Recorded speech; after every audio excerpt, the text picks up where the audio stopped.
Folks, welcome back. We got a brand new episode of Trainwreck tonight, episode 166. I'm joined by Maniac.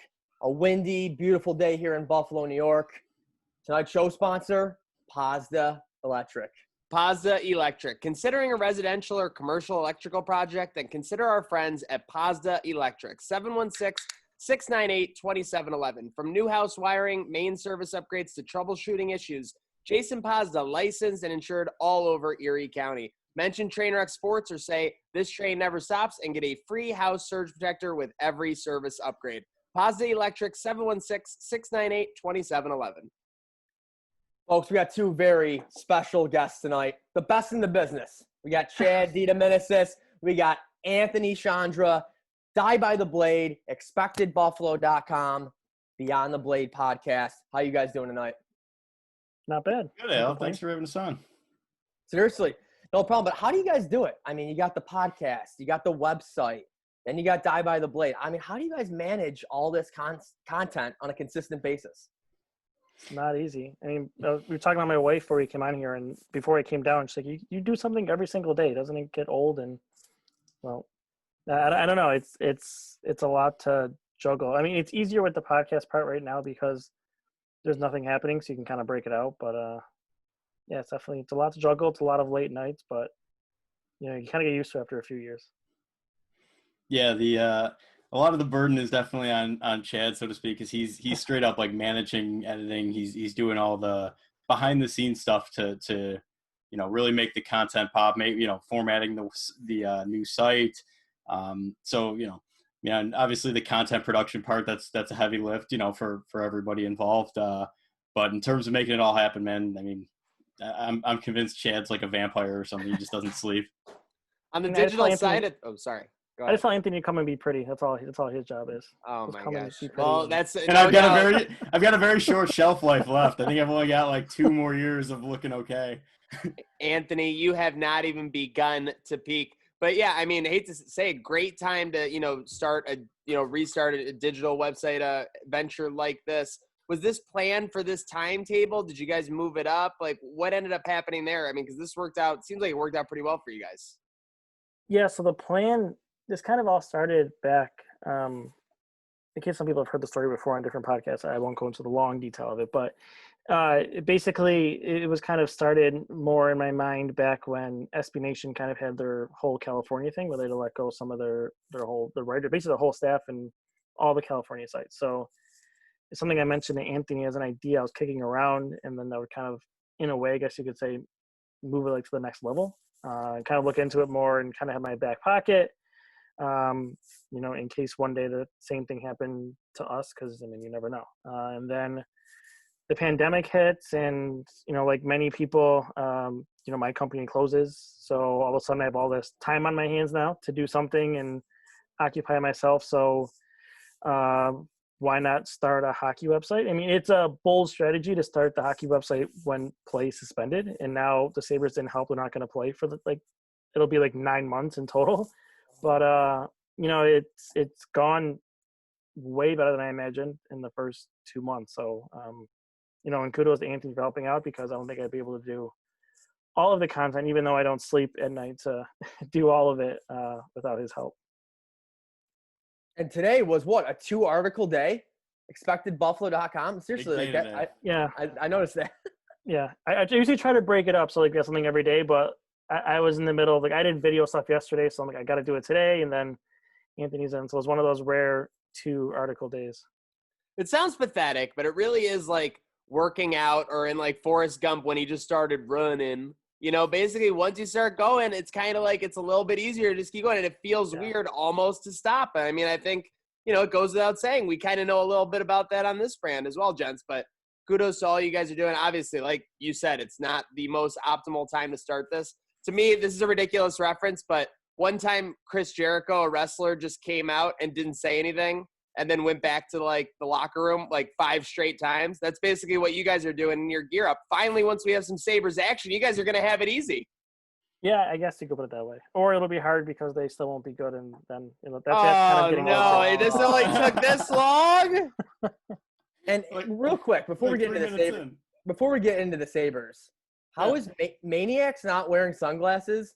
So I might as well rock Sciandra's. I left those there a year ago. Wow, now I don't know if it's the sunglasses or the man, because Al is looking damn good in those things. I I like look it. good in this. I like it. You You look great, Al. Yeah. Thank you. I had to rock these. I pulled them out of the drawer. They've been sitting here for over a year now. Literally, I think you guys were on the show middle of June last year. I think it was. I remember it being warm. Yeah, that's right. Yeah. It was a hot day. I hope the AC was working here at Studio D. Pretty sure it was. Pretty crazy that Sciandra did a leave behind. Clearly, he was enamored with Trainwreck. He wanted to come back. No doubt about it. And he does not want that permission slip to go away. He's leaving it there. He constantly will always have a reason to go back to Studio D. Absolutely. So, Maniac, tell the people what went down with the Sabres today on the news. Are you kidding me? When you click on ESPN.com, you go to the NHL, you rarely see the Sabres on the side. They were like the #1 story on the side today. Kim Pegula, president. I mean, I felt like R.J. Umberger because Brian Campbell, in the form of a John Wawrow monster piece, just ran me over.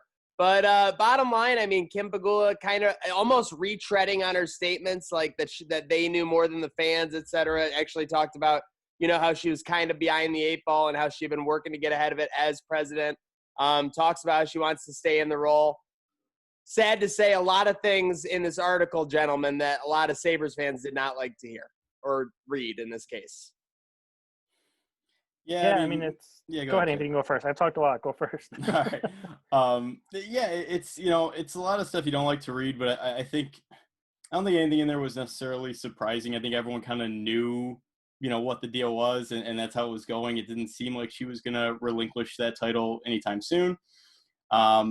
But the one line that still bothers me, and I think it's the Buffalo fan in me maybe, and I've just got that weird, I don't know, like lack of self-esteem as a Buffalo fan, just her saying, our goal here is to try and make this, viable or financially viable in Buffalo, right? And then I tweeted about it, it almost felt to me like in Parks and Rec when Bobby Newport was like, my dad wants to move the Sweetums factory to China, but if you vote for me, I think I can convince him to make him stay. She definitely Newported us. She Newported us. Fans had her painted into a corner. It was either leave the position or the team is leaving. Yeah. And that's basically what I can't believe she Newported us. My goodness. Leslie Knope had Newport in a phone booth, and he got out of it big time with that move. Maniac, you've got to be our Leslie Knope now. If you love something, you don't threaten to hurt it. Yo, no, most definitely. Wow, no, I mean, I'm pretty sure that's exactly what it was, and it's true. I mean, we all love to see him. I mean, we just want to see. I would give anything to see that plaza rocking. And I'm just going to admit, I'm a way bigger Bills fan than a Sabres fan. A lot of people obviously know that. Anyone who's ever seen me as a fan. But just the last couple of years, I know we have one of the best players in the league. Darlene, all you heard was, that this guy was going to be the greatest defenseman in, 15, 20 years, one of the best prospects potentially in the last 4 to 5 decades. I just want to see the obvious take place that it should, and they should be a competitive team. And the fact that they're still not is just so demoralizing, and my hair is so long. Oh, I don't even – your hair, man. I feel so bad. I feel awful, too. I mean, that's why we gave Maniac a couple loopholes for chances to cut his hair. Sciandra, nothing that hasn't – but everything that can cut my hair has not happened in over a decade now, just to be clear. That's point. Yeah. Hey, Sciandra, hopefully we're in Detroit this season. I know. Sciandra, if we go to Detroit, will you come with us? Yes. Yes, let's go. We're going to have a caravan. I already got Licata in, too. Sciandra, how depressed were we after that loss? I don't think either of us were okay.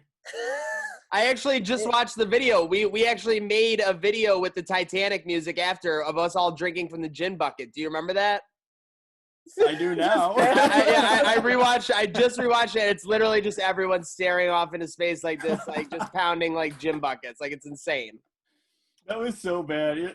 Though I did see some real solidarity between you two guys. So at the end, you gave Al a warm embrace, told him it was going to be okay, even though we traveled, 4 hours across Canada. Just to be clear, it was not okay. Nothing was okay at that point. No, that's why we got to go back. We got to make good. You know what I mean? Dude, I'm telling you, how it feels like we took it for granted when it was happening. We did. Now that I think about it, when it was happening, I did not fully appreciate what was happening when the Bull, and we're going all over the place, obviously. But I will not take any Buffalo sports success for granted, ever. Yeah, the thing that sticks out to me is Tyree Jackson when they were up by 20, yelling at everyone on the sidelines because we were right there. Him saying, "This shit is not over" to everybody, and when they started to slip, and he was the only one who believed that, I guess. Yeah, I'm just waving to Lance's wife and kid. Like, we got this. In full disclosure, and it's as we'll admit it, Al and I were figuring out how we were going to get on the field. And the entire third quarter was spent figuring out how we were going to get on the field after the game. Yeah, it's Northern Illinois confetti coming down. Yeah, let's not get, I mean, obviously the Sabres make me sick, but let's not make me even sicker with this UB football talk. But real quick, I mean, the biggest thing too is like you're reading this article today about Kim and the Sabres, and like they're talking about finances and they're talking about the pandemic. And now, Maniac, you've heard me say this before. You have diehard Sabres fans giving up their Sabres season tickets. It goes from a team that like you couldn't get Sabres season tickets. Like there was a cap. Like there was no way you can get them. Now you got to worry about how this team is going to fill the seats next. I mean, who knows? Obviously, as of right now, are they going to start the next season in October? Probably not the best chance. But, I mean, Chad, what do you think? Like, what is this team going to do next year when it comes to filling the stands, filling the seats, getting people excited? Well, I mean, the sweet bit of irony in this is when you talk about the money aspect of it is the way you make money in the NHL for most teams is you go to the playoffs. And when you haven't done it in 9 years, that's kind of a hard way to continue to make money. So, if she wants to make the team viable and make the team sustainable, I mean, I know it's not her decision. She runs the business side of it, but, as owners, you got to get the right people in charge to make your hockey team good, because that's the way you do it. Because then you get the butts in the seats, and then you make the playoffs, and you get that playoff revenue, and you kind of start going from there. So I don't know what they're going to do. I mean, people are fed up. I mean, it's people are not really going to buy it anymore. I mean, we're on almost 2, if not 3 years of kind of people are like, all right, one more year. And I think that one more year is gone. A lot of people that I've talked to, a lot of people that reach out to me on Twitter, just I'm not doing it anymore. I'm not coming back. I'm not having season tickets until they prove they can put a winner on the ice. I'm not buying into it. And they put themselves and I guess made that bet, and now they got no way in it. And real quick, what is this? Sorry, Sciandra, you can answer this question too. What is this? The Pegulas missed a clause in Bottle's contract? Like what? I'm not going to touch that, but Anthony can if he wants. I'll let that. Which clause did they miss? Did they miss Santa Claus 1, Santa Claus 2, or Santa Claus 3? That's what I want to know. I want an answer from both of you. I don't want you wiggling out. No, I mean, was this not good? Was this why we need a hockey president? Give me that answer. Yes. Yeah, okay. I think I'll say this. I think you need somebody. If the last few weeks hasn't made it obvious, I don't know if it's a hockey president or you need somebody in that organization to say, hey, don't say that. Or like, hey, maybe you shouldn't talk. Or maybe this is what you should say. I mean, it goes back to, that we know more than the fans do. And it goes back to, the things today about being sustainable and viable. And it's going back to even when the coronavirus first hit and in the comments they made about, the employees they had to let go and all of that thing. And then the lifestyle in your presentation. Like, it's fine if you want to think certain things, but you don't tell your employees that. You don't tell your fans that. Like, you need, I think, somebody. Then maybe it's a president, or maybe it's I don't know. I don't know what it is. It felt like that was going to be Kevin Adams for a minute, and then he just stopped talking. Yeah, I mean, it feels like they hired Kevin Adams, and they said, "Here, buddy, you go be on the air and do that. You go talk to people," and then it stopped. So I don't know. They almost I love Kevin Adams, by the way. Kevin with a Y, that's my guy. That's the trademark right there. But, I mean, it feels like, I hate to say this, it was almost like he was like a fire blanket. Like, this season, things were just going down, and, everything was on fire, and it was just throw him out there. That's him. That's the guy. And, that was what they did with Whaley. Hell, that's exactly what they did with Doug Whaley. They put Doug Whaley out there when he didn't really know everything that was going on. Yep. He wasn't directly responsible for everything that was going on, and he just had to be out there and be like, you know what, that's unacceptable as an organization. We're going to continue to get better. We're always assessing and getting better. They both like basically said that. I mean, and I feel bad for both those people because it's like they're being put in a position not to succeed. And what did Timmy and Cheek to Vegas say last week? Oh my gosh, Dominic Hasek was the LeBron of hockey. Well, that too. But what did he say about Phil Housley? We played well in periods 1 and 2, and we didn't give it our all in period 3. You're the coach. You're the guy that's got to motivate these players to be focused and play hard all 3 periods. And Timmy and Cheek to Vegas will be back tonight. But, Chad, Anthony, next question for you guys is, what's worse, Pilot going to the KHL or Hutton suffering vision problems last season? Oh, God. Oh, it's the vision problems. It's the vision problems. Oh, man. If they knew about that. And then when Allmark got hurt and they didn't, I just hope they didn't know. I need someone in that organization to say they didn't know about it. I need a goalie who doesn't have like a monster stigma that prevents him from playing like basic level hockey. Like I say with all due respect to Robin Lehner, I'm glad he recovered, but the 2 goalies who have basically played like 70% of our games for the past 5 seasons were filling their water bottles with rum and Coke, and the other guy couldn't see a squirrel from a dime on the side of the road. I think a great stat to look at for gamblers, how many overs hit in Carter Hutton starts last season? I need to Of course you would look at this angle. I got mad at it, because literally it would be like Hutton would be starting and the other team would be minus 200 or whatever, a humongous favor. And I just thought it had to go against it and said, you had certain people, I won't name, funnel guy, getting rich off of it. Yeah, I mean, I wrote about it today actually for Expected Buffalo. I kind of dove into just how much of a drop-off did we see last year versus the 2018-19 season, and there was definitely a drop-off. I mean, there's no doubt about it, but even if with fully improved vision he gets back to where he was in that first year with Buffalo, the Sabres really should still look into upgrading his spot, and I know trying to deal him might be difficult, but I don't know if you can go in with that tandem even with a fully healthy Hutton. But I will say, if they knew that their goalie couldn't see, and then Allmark goes down, and he's got to play what was it, like 15 games or something? Oh, and then they brought Johansson up, who like clearly after like a game or two was clearly not at all NHL ready. When you get lit up by Detroit, like it's time now. Yeah. How far away is our guy UPL? Is he like destined for like 2027? 2 years. He'll be a Coyote in 2025, huh? I'll tell you what, at though, least 2 years. A guy who I was not that high on when they drafted, but had a really nice first year after being drafted is Eric Portillo. I mean, goalies are voodoo. They could either be great or terrible at any given moment, but you got to be careful with those USHL stats too. For a guy who save percentage is in the mid 9.192, but you also the guy looked at 17 shots a game, one of the best USHL teams. Right. That's what I always say. That's why we got to bring these top guys on this show. Al is always sending me USHL stats. Oh, here's another USHL blog, and I'm like, dude, be careful with those USHL stats, dude. Don't you know what Chad said? No, seriously, guys, I'm really impressed with this Expected Buffalo website, the articles. Seriously, honestly, if I'm going for Buffalo Sabres information, that's where I'm going.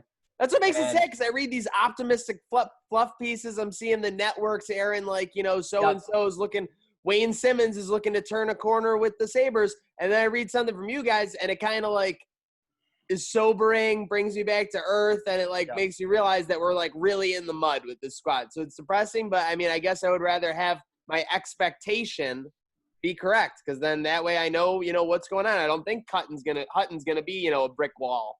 I mean, it's just – I mean, that is the fine line we do have to walk, because Anthony and I have talked about it. It's hard, and it's not enjoyable to write about how bad the team is all the time.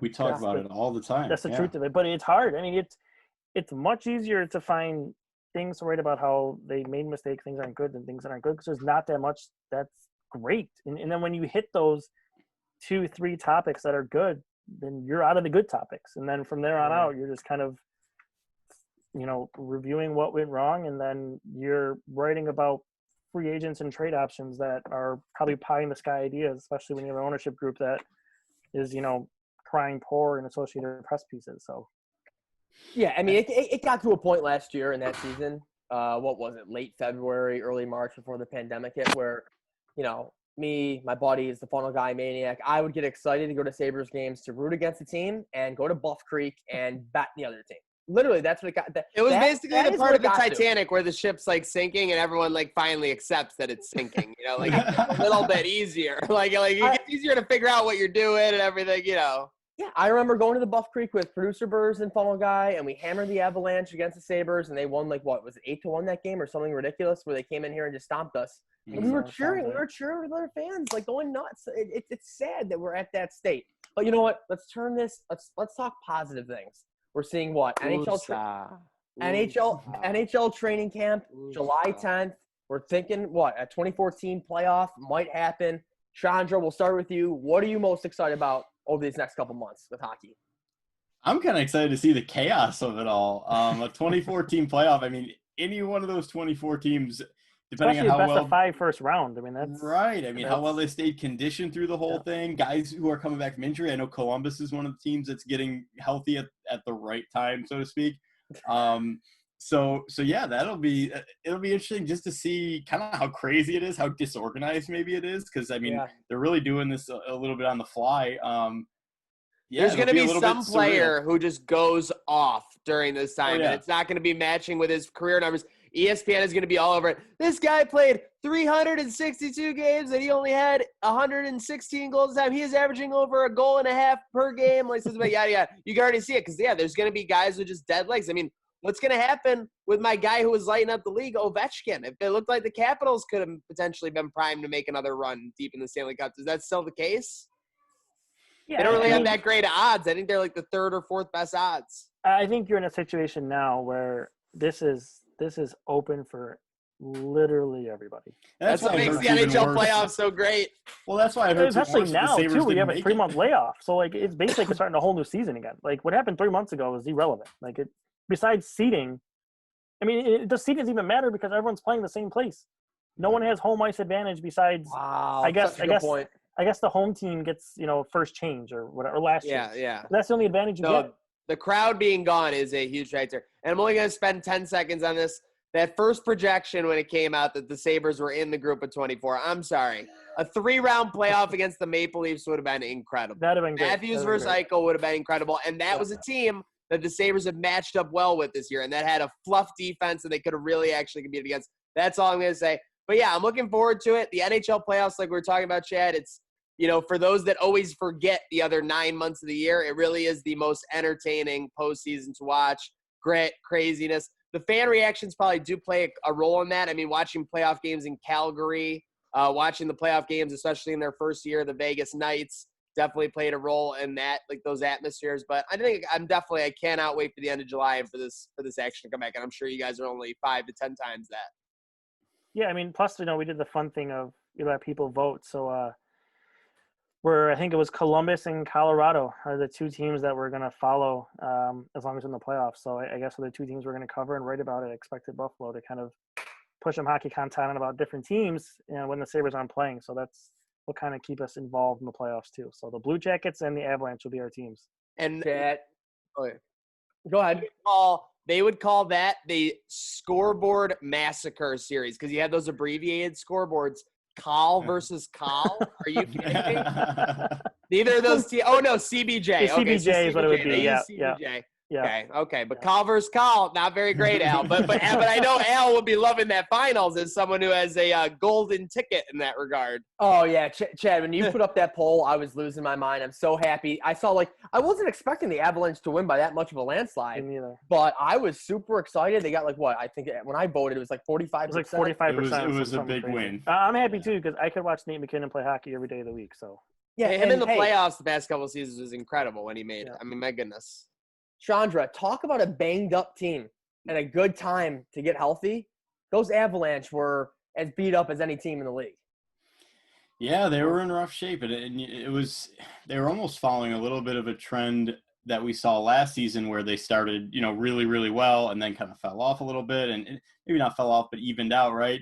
And this thing, they were healthy at that time, but yeah, this year is a little bit due to injury. But like Chad said, I mean, Nathan McKinnon, you can make an argument for him as one of the top 3 players in the NHL. I mean, he might even be the best this year. Wow. So Yeah, it's going to be fun. They're going to be a fun team, and like we said, Goaltending is going to be their thing. Goaltending. Yeah. What they're going to do in that. I mean, they have Francois, who was playing really well, Francouz, before the suspension, and then, My Grubauer. Grubauer is the other guy. I couldn't think of who it was. It's a two-headed monster over there in Colorado. You can put any of those guys in that. Yeah. Oh, my God. Are we talking another Carolina Hurricanes 2006 run? Peter Laviolette is a friggin' maniac. Who switches goalies like 4 times in a series? It was smart. It worked. It worked. I know. I mean, if you look at Philadelphia thing. did it to the Sabres, too. It confuses them. It is terrible. It is terrible. It does kind of take your confidence away. It's a new guy. Guy. It's the opposite of MLB. In MLB, you'll have a pitcher doing well, and that guy comes out, the other team will be like going nuts. You'll get like an influx of confidence. It's like the opposite in the NHL. So I guess he was pushing all the right buttons. Shout out that 06 Sabres squad. So let's see here, Chad, Sciandra. I'm gonna ask both you guys because we can post this again in a couple months if it hits. Give me right now your Stanley Cup prediction, East and West, for this season. You said it's up for grabs. Anyone can do it. So who do you guys got? Do you want to go first, Anthony? Chad cringed when you queued that up. He's not ready to lock it in. And I'm not just saying this to appease our reader base. I truly do feel this way. I would not be surprised if you saw Blue Jackets and Avalanche. I really love it. But if I'm being a little bit more logical, I guess I think Avalanche are a pretty good bet in the West. That if I had to pick a team, and then tough to bet against Boston, man. They're good until they're not. So that'd be, I guess that's probably my more logical Eastern Conference team. But Columbus, Colorado wouldn't surprise me. I'll go a little bit different to be different, and not that I'm picking different teams, but not to pick the same teams Anthony did. So I'm in the West. I think Vegas is great. I think they're deep. Fleury is a good goaltender. Even though he had a rough year, I think when he gets to the playoffs, he'll be fine. Especially getting this rest now, too. That'll help him. So I'll go Vegas. And they have Leonard there, too, now. So that kind of, if Fleury does, stumble, they have Leonard to kind of – no shootouts in the playoffs. Right, exactly. So I'll go Vegas in the West. And then I've been picking them for a while, but I feel like this layoff might help them. And also I think last year they were taught a lesson. And so I'll go with Tampa Bay in the East to finally break through. I'll even pick them as the winner to finally break through and get that cup. And the reason I kind of want them to get that cup is because then I think they'll start selling off pieces, and that's kind of where the Sabres can come into it too. Let's go. That's what you call navigating the market. That's why you get these top guys involved. Now, let me tell you, I went to 2 road games last year. Vegas Sabres and Columbus Sabres that first week of the season when they scored late to tie it and then lost in OT when Eichel was tired in OT when he was out there for a couple minutes straight or whatever. But that would just be like the kind of downside of this is Vegas Knights home atmosphere was amazing. I've never seen anything in sports. I've never seen anything like I saw when I went to Vegas. It would be have either you gents there? I want to talk like kind of standing here. No, guys, I haven't been there. We're talking party in the plaza times 10. And I get it's Vegas.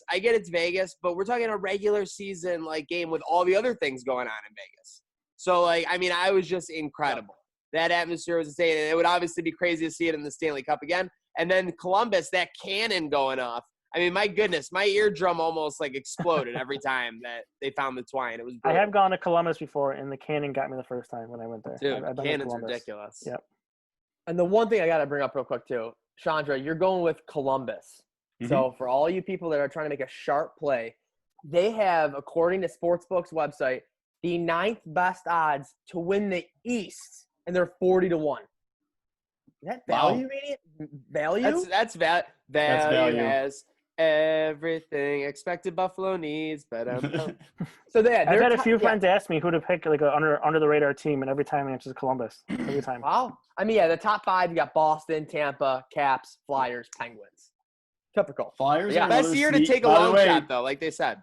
Flyers are another sneaky team in there. I like that. Young hot goalie, right? I got to see Carter Hart in the playoffs first before I kind of give them too much respect. All right, guys, here we go. Before we go to the lightning round, it's time for some Buffalo Sabres trivia with you 3. Shout out the first answer. I know, you maniac. You might get smoked here.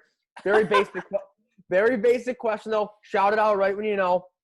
We're going with the 2008 Buffalo Sabres team. Who led the team in goals? Thomas Vanek. Got it. He's right. How many goals? 37. 40. Mm. Who was second in goals? Pominville. Is he on that team still? No. Derek Roy. Got it. Maniacs up 2-0. Holy shit. Okay, I just sound stupid now. Roy had 28 goals, and he was in second. Next question. Chad, you wrote an article about that season. Oh, yeah, that was the Earthquake season, the 08-09 Check season. out That's right. Maniac's next piece on expectedbuffalo.com. Was it 07-08 or It was 08-09? 08. It was No, 07, 08. the what I'm looking at is 08-09. Oh, Right, so it was the okay, year after okay. that. Right, okay, yeah. All right, who led the team in assists? Tim Connolly? Jochen Hesht. No. Derek Roy?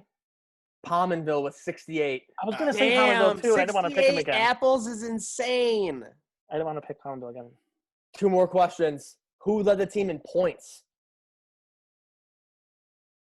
So you have Vanek in goals, Pominville in assists. Who led the team in points? Roy? Got it. I was going to say, I think Roy had Yeah, 80 he had points like again. that He year. was a good bet Yeah. to have like 20 Yeah. plus and then 50 Yeah. plus. Yep. Yep. Jesus, Maniac. Maniac's on Let's go. fire. All right, next one. Final Where's question. where's the Sabres organist? Bum, bum, bum, bum, bum. Chad and Anthony need the music. They need a little music. All right, final question. Who is the backup goalie? Patrick Lalime. That's a tie. That's a tie. But they got That it. was- Patrick Lalime was the backup. I was going to say Tebow. That might have been earlier than that. See, Or that maybe just shows I later. probably did better than that than I do in like an 05-06 one, just because I love like misery. Oh, that was impressive. That was really That good. was really good. All right, Good round, Maniac. boys. Okay, so quick lightning round. You know, obviously, we like to get people in the lightning round, get some quick answers to some questions. Some of them are controversial, so I know you guys are you know, if you don't want to answer, you don't have to, but just we've got a quick round of questions. Are you ready? This sounds up my alley, right, Chad? Yeah. Sounds like this is the easy way to make mistakes, for sure. Go Yep, here we go. Okay. Lightning round brought to you by Pazda Electric. Pazda Electric, 716-698-2711. Okay, first question for you two. If you could add one member of the media outside of Trainwreck Sports God. to ExpectedBuffalo.com, who would you choose? Any Joey media Jordan. member would be on your site. Noted jerk. I would add Joe Jordan. Yeah, so Okay. I don't say the same guy, Travis Yost. Okay, Travis Yost, Joe White. Joe White, shout out JY, great guy. Okay, this is a little bit more casual. This is for all three. Favorite food to eat during a Sabres game. Not at a Sabres game, because I wouldn't say, sadly, the food's anything to brag about there. Favorite food to eat, snack during a Sabres game. For me, I'm going to go real quick. Chocolate chip cookie dough ice cream. It very helps me get through. Is alcohol food?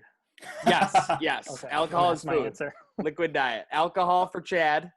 I'm a basic guy. I just like pizza and wings during the game. I'll go bagel bites. Nice. Pizza in the morning, pizza in the evening, pizza at supper time. All right. We are going to the next question. Favorite Sabre of all time? Danny Briere. Thomas Vanek. Brian Holzinger. Nice. Holzinger. Love it, Al. From Okay. Bowling Green State University. Oh, my gosh. Now, that is a sleeper fact. Okay. For you two on the bottom, when did you each write your first sports article? I was in high school and I lied to the guy who ran a site called Let's Go Buffalo or Let's Go Sabres, and I told him I was 18 and I was actually 15. So that was when I wrote my first article, and it was about whether the Sabres should re-sign Teppo Numminen or re-sign Nolan Pratt to be the 7th defenseman. Wow. I think mine was 7 or 8 years ago, and it was about Nathan Kirby.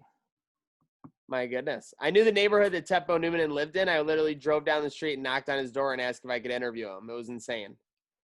Just nonsense. That's what makes you, Maniac. I mean, Bro, Finnish as a language, if you've ever heard it, it is like the most ridiculous language that you've ever heard. That's all I'm saying. Kita samoin minun nimeni on Anthony Sciandra. Yep. See, there you go. Oh, okay. How Yeah. you doing? You had to just you had to tap dance on my grave there. Yes. Okay, and this is where the going gets tough. All right, gents. If one Sabre was off the team, off the roster tomorrow, Skinner or Reinhart, who would you choose? Skinner. Skinner is too old. Well, not too old, but he's older. But he's older and he makes a lot more money. Okay, So, all right. The yeah. contract for sure. Hey, Al? if you're asking me, Skinner too. Yeah. Okay. Oh, so yeah. Wonder where you came up with that one. All right. The money! If you know, the money. He came for the rent. All right. One move you would make if you woke up tomorrow and you were Jason Botterill. You can make one move. You can't fire or reassign yourself. And I would say you can't trade Rasmus Ristolainen because let's say that would be both your first moves. All right, I'll pick something different. Yes, that way. So we already know they both would have said trade Risto, but let's hear something different that we haven't seen on Twitter for the last 19 months. I would trade Sal Brandon Mayorana. Montour. Trade Brandon Montour. Chad beat me to it on that one. I was just about to say, re-sign Johan Larsson. Okay, and do you think that's because Montour's like the most one of the most attractive pieces that they have that really isn't well in the system? I think he's the most valuable piece of fool's gold. Yeah, I don't think he's that good either, and I also don't think that he would be that successful in Kruger's system if he plays the same way. So, okay, now you guys obviously both lean hockey, obviously with Expected Buffalo and everything, but favorite sports movie overall? It could be hockey movie, but I wanted to see your favorite sports movie overall. I gotta stick to my roots, Moneyball. That fits with your personality. Exactly. Mine is Any Given Sunday. Okay, see, now I'm glad I asked. Favorite sports. Okay, now let's narrow it down real quick. Al, favorite sports movie overall? Space Jam. Okay, all right. What if you had to pick a hockey movie now that neither of you did? Miracle. It has to be Miracle, right? Yeah. D2, the Mighty Ducks. I was going to say, let's go with the more inspirational USA team. D2, okay? Trinidad and Tobago. Mm-hmm. And, of course, those jerseys are fire. Last but not least, before we get to the end here, not your favorite Sabre. We talked about that, but favorite Sabres play of all time for all three of you. Jason Pominville, shorthanded goal, Game 5 against Ottawa in 05-06. Drury tying goal against the Rangers, 07. And Finnegan off, just diving. Penguin side? Hands down. I thought Al was going to say when Evander Kane tied the game at 5, Vegas Knights Sabres in 2018, but he had the money line in a 4-item parlay. Yeah, I mean, you got to go. If I hate to copy it, but Pominville as well. Another cool moment, though, was when they did score 10 goals in the playoffs against Philly in 2016. That was insane, obviously. Briere overtime goal against the Flyers up there, too, in Game 1. The fact that it went to double OT, for sure. What a moment to start those two playoffs runs. Both last question in the lightning round, does this train ever stop? Oh, Never. Of course not. There we go. You guys are out of the lightning round, brought to you by Pazda Electric. All right, guys. I give a show tonight. I think it's. You just ate like a huge meal. All right, guys. Oh, it's time for. You got it from that couch like my grandfather. It was amazing. No, this thing, it's so comfortable. Trust me. This is one thing where, Chad, we're talking about happy wife, happy life. I'm not married yet, but one thing that I got to correct is I got to stop falling asleep on this couch tonight. That's something that's just got to stop. Quarantine is just, this couch has been my best friend. So let's get into some final shout outs. Maniac, Sciandra, Chad, who wants to start it off? Who are you shouting out tonight? I'll let our guests go first. Oh, man. Anthony, you can go first. I got to think of one. I knew you were going to do that. unless they're not ready, in which case I'll bail them out and go first. You go first, Maniac. Okay. I got to shout out my guy. A lot of people, they know that I'm not the most objective journalist. My best friend, a guy I could easily tackle if time ever came to it, Jared Patterson, named to the preseason All-America team by the Walter Camp Football Foundation. So that's major national recognition for UB. So shout out to Jar Pat, and hopefully a very strong 2020 season for these UB Bulls. How about you, I have Al? my guy. Do you want me to go, Anthony? Please. Okay. I'm going to go a different Buffalo, different sport, and it kind of happened recently, but I'm going to give a shout out to Josh Allen today because of some good comments he had on the social issues that are going on in society. So Josh Allen's my shout out today. My shout out is going to be Wayne Simmons for being part of the Hockey Diversity Alliance with 2 former Sabres and Chris Stewart and Evander Kane on there as well. Awesome. My shout out, it's Thursday. You know what that means? Timmy and Cheek to Vegas, round 3, going down tonight, big night. Hey, I thought, I was like, Timmy, we got to stop talking about the Sabres. But, hey, look at all the stuff that came out today. I want more hot takes. I want Timmy going off tonight. Very excited to see what happens there. But Chad, seriously, thank you for joining us. Anthony, you as well. ExpectedBuffalo.com. Add it to the favorites toolbar of your MacBook, whatever you got to do. That's what you got to go to for articles on the Buffalo Sabres, nowhere else. But thank you for joining us. Look at these beautiful koozies by DJ Supreme. This train never stops. And you know what we say? Good night now.